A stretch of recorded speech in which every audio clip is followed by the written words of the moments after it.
Today's episode is brought to you by Card Kingdom, and for a limited time, all pre-orders of $25 or more with a Modern Horizons booster pack or box will get a sheet of stickers featuring not just the Card Kingdom logo, but some of your favorite Modern decks for free.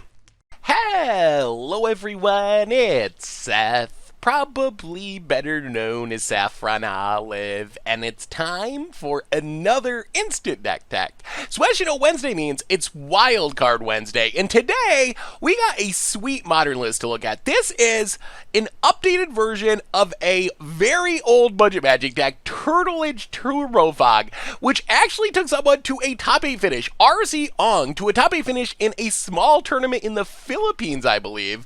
So congrats to RC on a super cool deck, and a quick reminder before we break down the new and improved and updated Tutelage Turbo Fog for Modern. If you enjoyed this deck and you want to see it made into videos, take a minute, click the like button, the subscribe button, leave a comment, anything you can do to support your deck, because whichever deck is most popular gets a shot at being made into videos next week. So before I talk about this deck, gotta mention, it's $57 in paper, 5 ticks on Magic Online, so essentially ultra budget price range, and apparently good enough to at least post a top 8 in a tournament. So yes, it's budget, but apparently somewhat competitive as well. So Tutelage Turbo Fog is probably the most obnoxious deck in Modern in certain matchups. There are bad matchups if you're running into like all Planeswalker control or something, blue-white control, Esper control.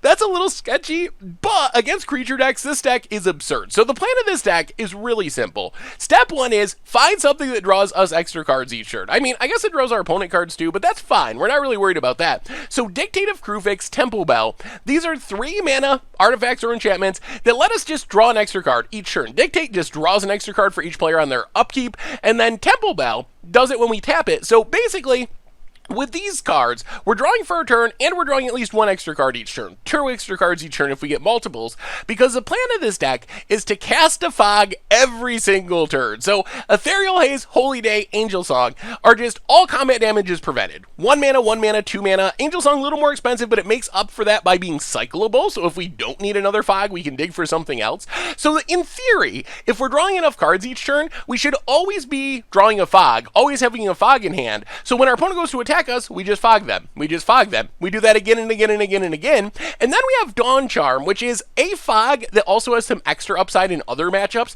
because it can counter a spell that targets us. So if our opponent is going to try to kill us with burn spells or something, Dawn Charm really helpful there when the rest of our fogs do nothing. So this gives us about 1,000,000 fogs. Actually 13 fogs in the deck to draw into.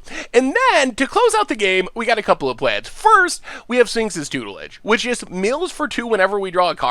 And if the cards share a color, we get to double hit and repeat the process. And then if we get to 6 mana, we can loot. So as we are drawing extra cards each turn with our artifacts and enchantments, as we are fogging each turn, we are milling our opponent out of the game. 2 cards, 4 cards, 6 cards, 8 cards. So it doesn't take that many turns, especially with our Temple Bell and our Dictate going, to just mill our opponent's entire deck as we're fogging their damage repeatedly.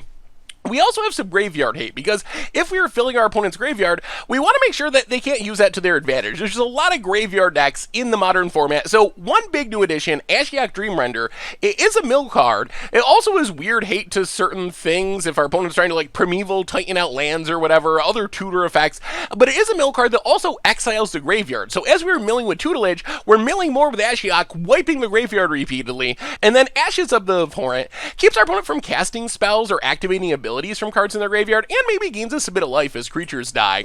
We also have Gideon, which is basically a fog that is also a finisher. It can turn into a 6/6, or the +2 essentially works like a fog, forcing all creatures to attack Gideon, so that buys us a turn of combat damage. So a fog with the upside of maybe killing our opponent. And if everything goes wrong, we can go on the shuffle our graveyard back into our library plan. If we can't win with our Gideon, if our opponent has, some way that we're not winning with the mill plan very easily. Elixir shuffles all of our fogs and everything else back into our graveyard, and it shuffles itself back in. So eventually we're going to draw it again, play it again. So with Elixir, we're gaining a bit of life, and we can essentially just never mill out of the game. Otherwise, a couple of sweet new additions in Teo the Shield Mage and Dovin's Veto. So Teo gives us hexproof. This is a huge deal against combo decks. One of the downsides of Turbo Fog is while it's insane against creature decks, if our opponent's playing some sort of like Stormy combo, they're going to kill us pretty easily. Teo works like a Leyline of Sanctity, a very budget-friendly Leyline of Sanctity that makes sure our opponent can't just target our face, and then Dovin's Veto gives us an uncounterable negate, also good in those matchups, and it helps protect our fogs. Another way fogs can lose is if our opponent can sideboard and counter spells, we go to fog, they counter our fog, we die to a big attack. Well, Dovin's Veto makes sure that doesn't happen. Otherwise, Day of Judgment gives us a reset button. Eventually, with the fogs, our opponent's going to build up a huge board of creatures. They're drawing extra cards, so they kind of got to play things, or they're going to have to discard to hand size. So eventually, they have a huge board of creatures. Then we just Day of Judgment, reset. Maybe that buys us a turn or two where we don't need to fog, and we can refill our hand with our card draw artifacts and enchantments. So a nice budget reset button there. Mana base-wise, it is a little bit budget friendly. It is worth being aware that the lands come into play tapped a lot, but Tranquil Cove, Tranquil Expanse do fix our mana. Tranquil Cove gaining us life is relevant in some matchups. Irrigated Farmland, we can cycle it away if we don't need it. Prairie Stream, almost an untapped tool. Evolving Wilds along with some basic lands. So if you want to throw a little bit more money in your Tutelage Turbo Fog deck, probably the place to start is honestly in the mana base, where all the untapped lands, the deck can deal with it better than most, but still, eventually that will cost some games. Sideboard-wise, we get a ton of removal options. Oblivion Ring, Detention Sphere, get anything. Disenchant for artifacts and enchantments. For combo and control matchups, more Dovin's Veto and Lazotep plating. An amazing new addition, basically making a 1/1 blocker and giving us and our permanents hexproof, so our opponent can't just kill us by comboing off, storming off, grape-shotting our face or whatever. More graveyard hate with Ashes of the Abhorrent and Tormod's Crypt, and that is the new and improved but still ultra budget Tutelage Turbo Fog for Modern. And that's our instant deck tech for today. So thank you so much for watching. I hope you all enjoyed the video, and I will talk to you soon. Thanks for watching the video. If you enjoyed it, help us out by clicking that like button down below.